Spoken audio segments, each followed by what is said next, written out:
Assalamualaikum warahmatullahi wabarakatuh. Perkenalkan, nama saya Prilija Windardarini, NPM 20082 60226. Di sini, saya akan menjelaskan tentang sistem urinari dan sistem reproduksi. Nah, yang pertama, ada anatomi sistem urinari terbagi menjadi dua, lower dan upper. Nah, lower ini terbagi lagi menjadi tiga, organ uretra, prostat, dan vesika urinari. Nah, yang pertama, pada uretra mempunyai bagian organ dari posterior ke anterior atau proksimal ke distal. Nah, lalu ada organ prostat. Ini mempunyai struktur basis prostat, apex prostat, terdiri dari beberapa struktur yaitu lobus anterior prostat, lobus medius prostat, lobus posterior, lobus dextra, dan lobus sinistra. Nah, pada vesika urinari mempunyai beberapa struktur yaitu apex vesika urinari, fundus vesika urinari, corpus vesika urinari, facies superior, dan kolum vesika urinari. Nah, pada yang upper terbagi menjadi dua yaitu renal dan ureter.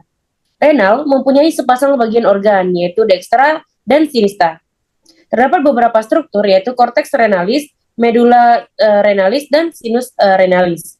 Nah, pada ureter mempunyai sepasang bagian yaitu ureter dextra dan sinistra, terdapat struktur berupa tiga tempat penyempitan. Lalu, yang kedua, ada fisiologi sistem urinari.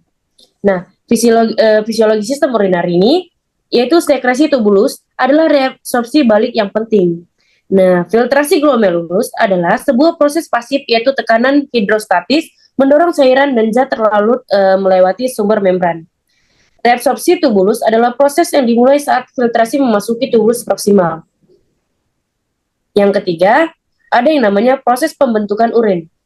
Pada proses pembentukan urin, terdapat filtrasi glomerulus, membuat proses pembentukan urin yang pertama adalah filtrasi atau penyaringan darah yang mengandung zat sisa metabolisme yang menjadi racun untuk tubuh.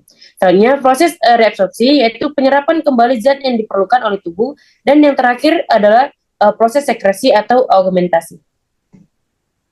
Yang keempat, ada yang namanya anatomi sistem reproduksi. Ada perempuan dan laki-laki. Terbagi menjadi dua. Lalu kita bahas yang male. Yang pertama itu ada skrotum, penis, testis, epididymis, vas deferens fascicula seminalis, dan glandula buboreteralis.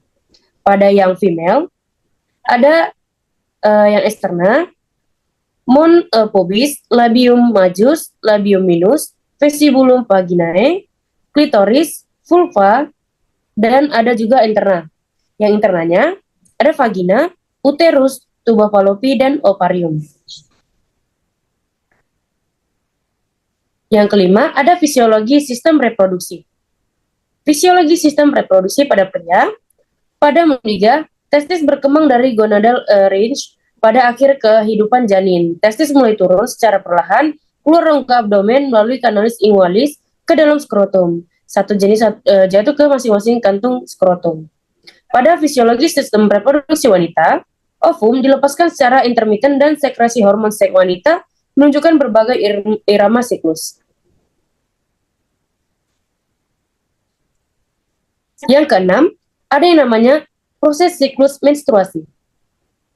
Fase ini terbagi menjadi tiga, yaitu fase folikuler, itu ditandai dengan pelepasan follicle stimulate hormon atau FSH. Oleh kelenjar pituitari. Yang kedua ada fase ovulasi, meningkatnya kadar hormon estrogen di tubuh kemudian memicu kelenjar pituitari melepaskan LH. Ada yang ketiga, ada fase luteal, ditandai dengan terbentuknya korpus luteum yang berasal dari folikel tempat sel telur matang berada.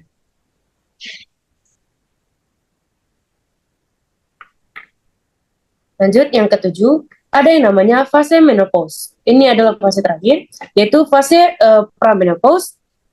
Ada fase yang ditandai dengan menurunnya kadar hormon estrogen. Ada fase perimenopause, yaitu fase peralihan antara fase pramenopause dan fase pasca menopause. Nah, yang ketiga, fase menopause. Ini fase saat haid terakhir atau berhentinya menstruasi. Lalu, Fase pasca menopause yaitu fase terakhir di mana ovarium tidak lagi berfungsi dan kadar gonadotropinnya meningkat. Ini referensi yang saya gunakan. Kurang lebihnya saya mohon maaf. Assalamualaikum warahmatullahi wabarakatuh.